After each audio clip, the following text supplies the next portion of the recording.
If you would like to take out a blank piece of paper, we are talking about simplifying radical expressions, children.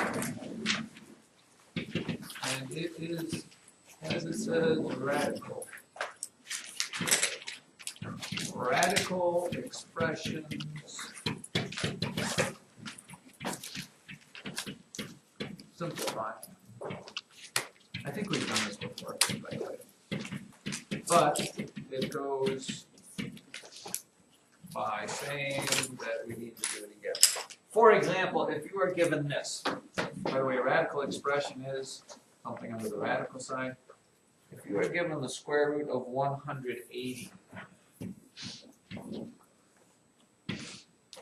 there is no perfect square root of that. You can't tell me the answer to that is 20 or 30 or 26 or whatever. But that can be simplified. Can be simplified. How, you ask? How? Well, I'm going to give you the long, hard, drawn-out way. If you are mathematical, quite often you can kind of pick this up and do it. Most of it in your head, but sometimes you can't. So, if you have to do it, you need to, step number 1, try and factorize.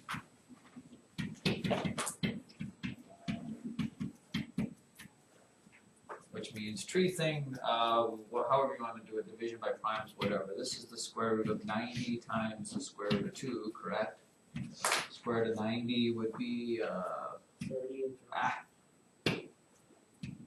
square root of 30 times the square root of 3. 30 is the square root of 6 times the square root of 5. And the square root of 6 would be square root of 2 times the square root of 3. Now please don't get lazy on me here and not write down the square roots of these, because it really will mess you up at the end if you don't. So if you end up with the square root of 2 times the square root of 2, what? Times 2 square roots of 3 times the square root of 5. Correct? Yes, let's just go with that. Pretend like I did that right.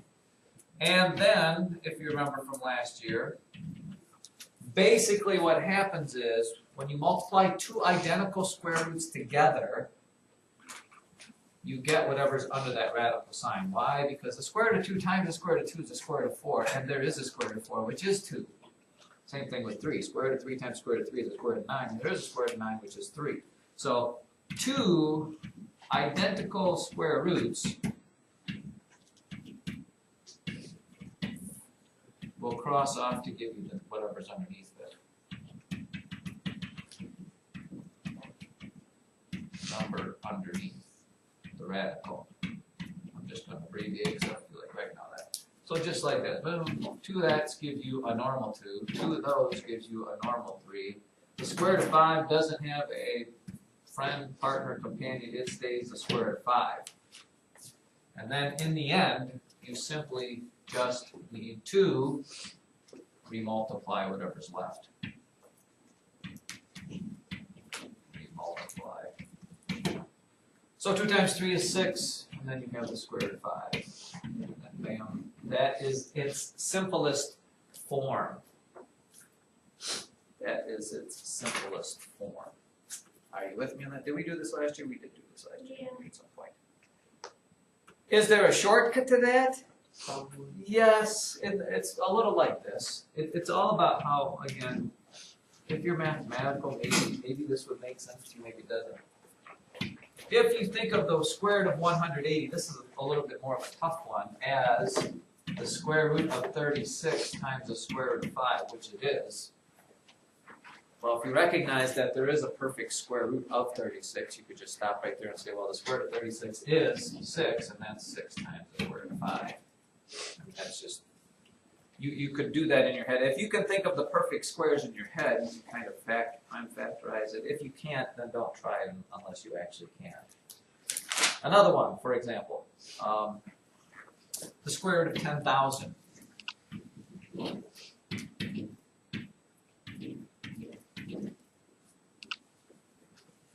Depending on how you break this up, I mean, you could keep doing the square root of 10 times square root of 10, blah, blah, blah. But if you think about this is the square root of 100 times the square root of 100, you could almost stop there because 100 does have a perfect square, which is, yeah, it's going to end up being 10 times 10, which this is actually does have a square root of 100.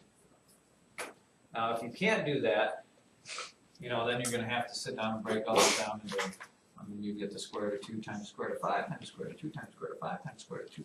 If you broke all this down, you would end up with this.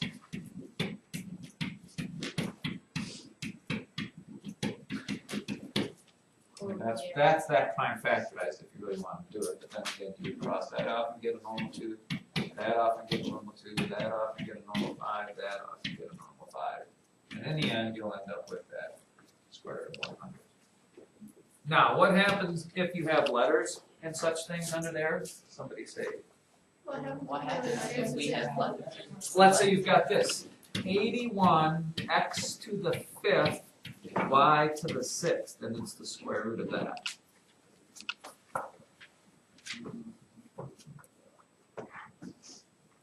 Again, there's the long way, and then there's maybe the whatever way here. Let's just prime factorize it out. The square root of 81 is the square root of 9 times the square root of 9, which is the square root of 3 times the square root of 3 times the square root of 3 times the square root of 3. And prime factorizing letters is pretty easy. X to the 5th is the square root of x times the square root of x times the square root of x times the square root of x times the square root of x. And y to the 6th is the square root of y times the square root of y times the square root of y times the square root of y times the square root of y times the square root of y. 1, 2, 3, 4, 5, 6. And then if you think about making pairs with those, it just gets a little strange here, but this gives you a normal 3, this gives you a normal 3, 2 x's give you a normal x, another 2 x's give you a normal x. This x doesn't cross off with anybody because it doesn't have a pair. 2 y's give you a normal y, another y gives you another y, third y gives you a third y. And when all the smoke clears, and yes, you might be the beautiful dust that God will use, but you get what? 9x squared y cubed times the square root of x.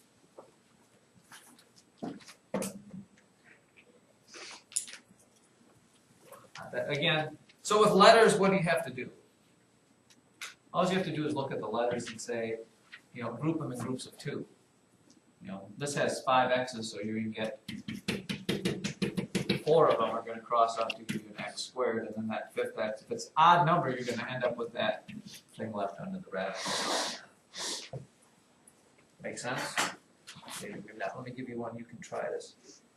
What if you had this 162 r to the 4th s to the 8th? I'm going to let you do this. 162. What did I say? R to the 4th s to the 8th. I will give you 30 seconds or less to finish that problem. See what you come up with.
Answers we have.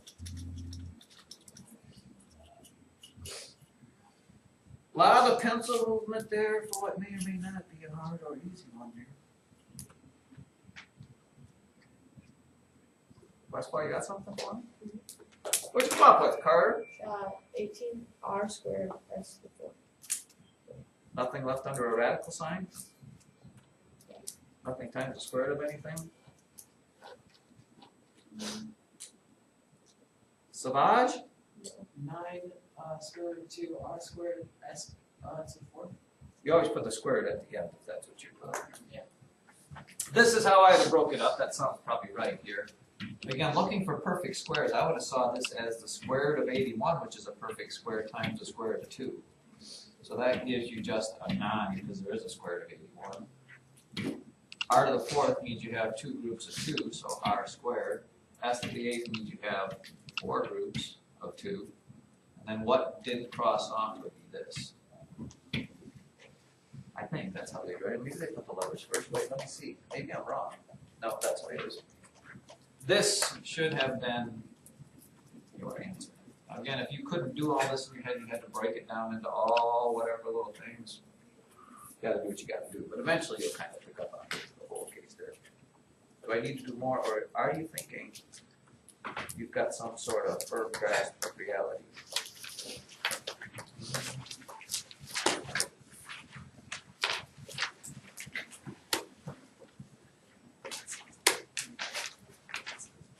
What should we do, you ask? What should we do? What shall I don't know. What is 2? Find something.